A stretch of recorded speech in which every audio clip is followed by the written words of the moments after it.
everyone. Once again welcome to my channel Sani Study Mantra. आज के इस video में हम बात करने वाले हैं अनसुपरवाइज लर्निंग के बारे में।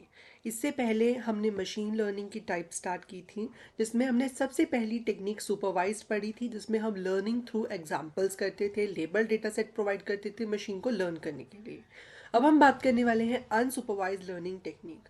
अनसुपरवाइज लर्निंग टेक्निक थोड़ी सी हाई लेवल टेक्निक होती है, जिसके अंदर मशीन जो है उनको हम करेक्ट आंसर्स नहीं प्रोवाइड करते, बल्कि मशीन डेटा के अंदर मल्टीपल डेटा सेट्स के अंदर सिमिलैरिटीज़ को फाइंड करती है और पैटर्न्स को लर्न करती है और उनके बेसिस पे प्रिडिक्शन करती है और उन चीज़ों को एक क्लस्टर में डाल देती है। ठीक है, जो भी चीज़ जिनके फीचर सिमिलर होते हैं उनको एक क्लस्टर में डाल देती है विदाउट नोइंग देयर नेम्स कि वो चीज़ है क्या। जैसे हमने बहुत सारी फ्लावर्स की इमेजेस दी, ठीक है, एक मशीन को लर्न करने के लिए। ठीक है, अब हमने बताया नहीं उसे कि वो किस टाइप का फ्लावर है, हमने उसको बार बार रोज देते गए, बट हमने उसको रोज नहीं बताया कि ये रोज है। ठीक है, उसने क्या करा, जितने भी रोज टाइप की इमेजेस थी उसने उसको एक ग्रुप में कर दिया, जबकि उसको उसका नाम नहीं पता कि ये एक रोज फ्लावर है। ठीक है, तो इस टाइप की जो लर्निंग होती है उसको हम अनसुपरवाइज लर्निंग कहते हैं। Unsupervised learning is a type of machine learning जहाँ पर कंप्यूटर को करेक्ट आंसर्स नहीं पता होते हैं। ठीक है, machine does not know the data what the data means कि डेटा क्या है, मशीन को ये पता नहीं होता है, वो एक रो डेटा की तरह ट्रीट किया जाता है और मशीन उनके बीच में पैटर्न्स फाइंड करने की कोशिश करती है और उन्हें ग्रुप करने की कोशिश करती है। जैसे कि एग्जाम्पल है, मान लीजिए एक बच्चा है जिसके पास अलग अलग तरीके के टॉयज हैं। एक ऐसा टॉय है जो बॉल की फॉर्म में है, दूसरा टॉय जो है वो कार्स की फॉर्म में है। ठीक है, अब वो मिक्स हो रखे हैं वो टॉयज। ठीक है, अब बच्चे को नहीं पता कि वो जो टॉयज हैं उनका नाम क्या है, बट बच्चा उनको सॉर्ट कर सकता है ऑन द बेसिस ऑफ कि कौन सा राउंड शेप का टॉय है, उसको एक अलग कैटेगरी में डाल दिया। जिनके नीचे व्हील्स लगे हुए हैं उन वाले टॉयज को उसने अलग कैटेगरी में डाल दिया, और जिनके फेसेस या क्लोथ्स बने हुए हैं उनको डॉल्स की कैटेगरी में डाल दिया। तो इस तरीके से उन्होंने अलग अलग कैटेगरीज बनाई on the basis of their features, not on the basis of their names. जैसे यहाँ पे इमेज आपको सजेस्ट कर रही है, बच्चे ने बॉल्स को अलग कर दिया, कार्स को अलग कर दिया, डॉल्स को अलग कर दिया विदाउट नोइंग देयर नेम्स। ठीक है, अब अनसुपरवाइज लर्निंग टेक्निक दो तरीके की हो सकती है। पहली होती है, इसमें जो टेक्निक यूज की जाती है क्लस्टरिंग। क्लस्टरिंग का मतलब वही होता है जो अभी हम ऊपर पढ़ के आए कि सिमिलर फीचर वाली आइटम्स को ग्रुप करना, that is known as clustering. ये डिफरेंट होती है हमारे क्लासिफिकेशन से, क्योंकि क्लासिफिकेशन एक सुपरवाइज्ड लेबल टेक्निक है, जबकि क्लस्टरिंग हमारे पास एक अनसुपरवाइज्ड और अनलेबल्ड डेटा सेट्स पे काम करती है। तो ये हमारी डिफरेंट होती है। नेक्स्ट है हमारे पास एसोसिएशन। एसोसिएशन का मतलब क्या होता है? एसोसिएशन का मतलब होता है कि जो भी चीज़ें एक दूसरे के साथ एसोसिएट करती हैं, जैसे कि हमारे पास होते हैं कॉम्प्लीमेंट्री गुड्स। ठीक है, तो वो एक दूसरे के साथ कॉम्प्लीमेंट करते हैं, जो चीज़ें एक साथ के साथ जुड़ी हुई हैं एक दूसरे के साथ। ठीक है, तो उनको ये सिमिलर ग्रुप्स में डाल देता है।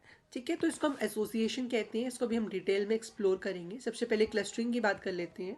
क्लस्टरिंग एक अनसुपरवाइज लर्निंग टेक्निक होती है जहाँ पे कंप्यूटर जो है सिमिलर आइटम्स को एक ग्रुप में डालने की कोशिश करता है, जबकि उसको उसका नाम नहीं पता होता। विदाउट नोइंग इन एडवांस, अपने उनका नाम जाने बिना ही वो उनको ग्रुप कर देता है। कंप्यूटर जस्ट लुक करता है डेटा के डेटा पे या पैटर्न्स पे, और सिमिलर दिखने वाली चीज़ों को एक ग्रुप में डाल देता है, जिसको क्लस्टर कहा जाता है। क्योंकि इसमें क्लस्टर्स बनते हैं, इसीलिए इस टेक्निक को क्लस्टरिंग कहा जाता है। ठीक है, जैसे कि हमारे पास ये डेटा है, हमारे पास एक ग्राफ है, वाई एक्सिस एक्स एक्सिस, यहाँ पर हमारे पास अलग अलग डेटा पॉइंट्स हैं। ये वाले डेटा पॉइंट्स कुछ अलग टाइप के हैं, ये अलग हैं, ये अलग हैं। इन सबको हम जब ग्रुप कर देंगे तो ये एक क्लस्टर बन जाएगा। ये क्लस्टर नंबर 2 बन जाएगा, ये क्लस्टर नंबर 3 बन जाएगा।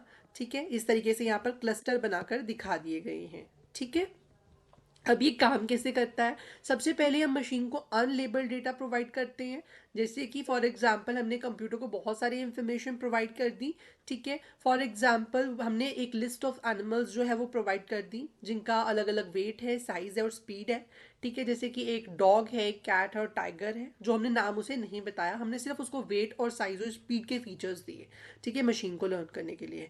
अब कंप्यूटर ने क्या करा, कुछ चीज़ें फिगर आउट करी, फाइंडिंग सिमिलैरिटीज इन डेटा। अब डेटा के अंदर सिमिलैरिटीज फाइंड करेगी मशीन। जो क्या कहते हैं, एनिमल्स छोटे हैं और तेज दौड़ते हैं उनको एक कैटेगरी में डाल देगी, जो बड़े हैं और स्लो दौड़ते हैं उनको एक कैटेगरी में डाल देगी।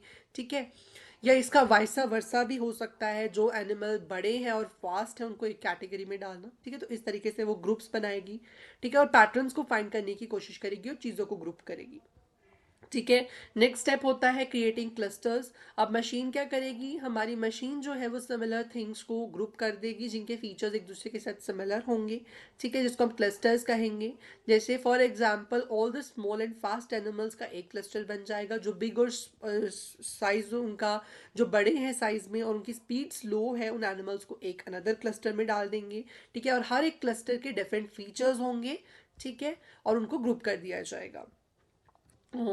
इसके बाद हमारे पास अलग अलग इसके जो है एग्जाम्पल्स हो सकते हैं, जैसे कि है कस्टमर ग्रुपिंग इन शॉपिंग, ठीक है। कस्टमर ग्रुपिंग इन शॉपिंग का मतलब क्या है, बेसिकली जिन कस्टमर का शॉपिंग एक्सपीरियंस या शॉपिंग ट्रेंड जो है एक तरीके का है, शॉपिंग बिहेवियर, जैसे कि बहुत सारे लोग हैं जो स्पोर्ट्स गुड्स को पसंद करते हैं। दूसरा ग्रुप जो है वो जैसे कि आप मान सकते हैं होजरी गुड्स हो गए, स्पोर्ट्स गुड्स के अलावा क्लोथिंग हो गई, उनको प्रेफर करते हैं, तो उनका एक क्लस्टर बना दिया जाएगा। जो क्लोथ्स को पसंद करते हैं, जो स्पोर्ट्स गुड को पसंद करते हैं, उनका एक अलग क्लस्टर बना दिया जाएगा, ठीक है।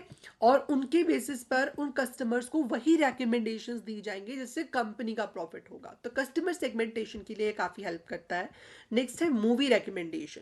मूवी रिकमेंडेशन में भी सिमिलर, जिन लोगों को ज़्यादातर क्या कहते हैं फनी मूवीज़, कॉमेडी वाली मूवीज़ पसंद आती हैं, उनका एक क्लस्टर बना दिया जाएगा। जिनको ज़्यादा एक्शन मूवीज़ पसंद आती हैं, उनका एक क्लस्टर बना दिया जाता है। जैसे कि हम नेटफ्लिक्स का एग्जांपल इसमें ले सकते हैं, वो ऐसा ही करते हैं मशीन लर्निंग एल्गोरिदम्स का इस्तेमाल करके, ठीक है। जिनको रोमांटिक मूवीज पसंद है उनका अलग क्लस्टर, जिनको एक्शन मूवी पसंद है उनका अलग क्लस्टर, उनको उसी टाइप की मूवीज रेकमेंड की जाती हैं, ठीक है। नेक्स्ट है medical data analysis. Medical data analysis में भी ऐसा ही होता है, जो डॉक्टर है वो सिमिलर सिम्टम्स वाले पेशेंट्स को एक जो है क्लस्टर में डाल देते हैं और उनको सेम तरीके का ट्रीटमेंट जिनको रिक्वायर्ड होता है उनको प्रोवाइड कर दिया जाता है ताकि वो जल्दी ठीक हो सके।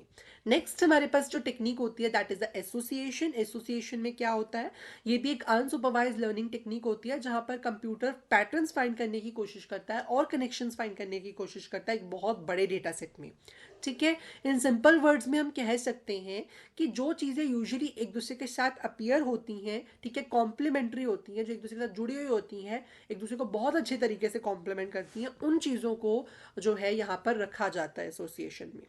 फॉर एग्जाम्पल एसोसिएटिविटी रूल कैसे काम करता है, जैसे कोई इंसान है वो ऑनलाइन शॉपिंग कर रहा है, तो अब ऑनलाइन शॉपिंग में जनरली क्या बिहेवियर होता है, जो इंसान चाय पत्ती खरीद रहा है, ठीक है, जो चाय पत्ती खरीद रहा है वो शुगर भी खरीदेगा।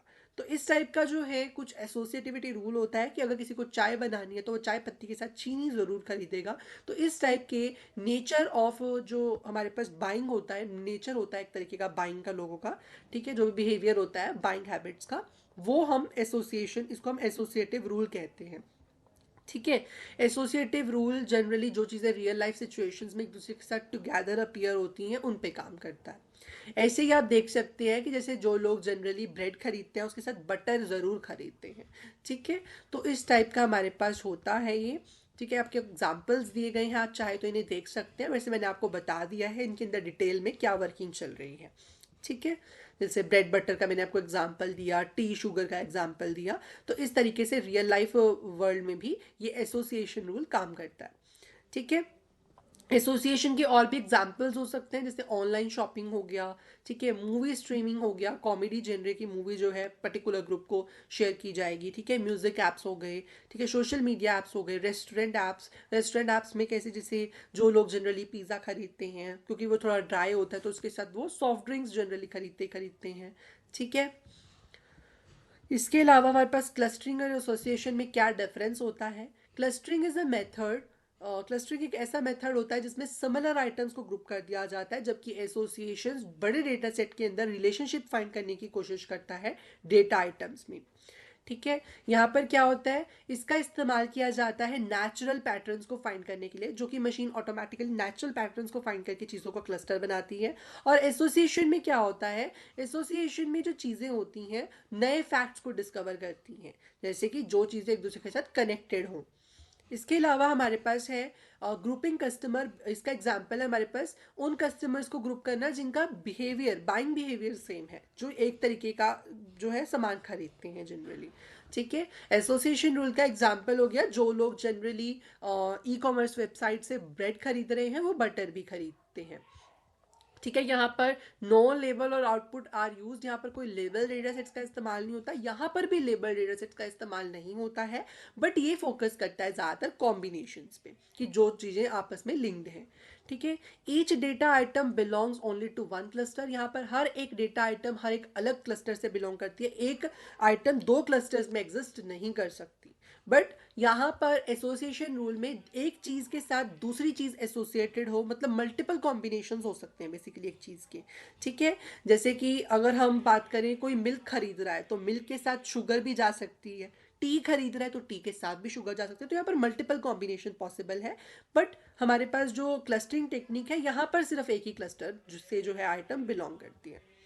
इसके बाद the advantages of unsupervised learning, क्या क्या एडवांटेजेस है। सबसे पहले यहाँ पर हमें लेबल डेटा सेट्स की रिक्वायरमेंट नहीं पड़ती है क्योंकि मशीन्स पैटर्न्स को फाइंड करती है। और दूसरा फीचर दूसरा वही आ गया कि ये हिडन पैटर्न्स को फाइंड करती है, जो कि नॉर्मली सुपरवाइज लर्निंग जो है वो एग्जाम्पल से लर्न करती है तो वो फाइंड नहीं कर पाती। यहाँ पर पैटर्न फाइंडिंग का जो मेजर कंसेप्ट यूज होता है। इसके बाद है handle complex and large data sets, large data sets जहाँ पर पैटर्न्स को फाइंड करना डिफिकल्ट है वहां पर अनसुपरवाइज टेक्निक का इस्तेमाल किया जाता है क्योंकि ये लार्ज डेटा सेट्स के ऊपर हाईली सुटेबल है। नेक्स्ट है गुड फॉर डेटा सेगमेंटेशन, जब हम डेटा को सेगमेंट करना चाहते हैं कि ये वाली चीज़ इस ग्रुप में चली जाए ये वाली चीज़ इस ग्रुप में चली जाए, तो हम हाईली रेकमेंड करते हैं कि हमें अनसुपरवाइज लर्निंग का इस्तेमाल करना चाहिए।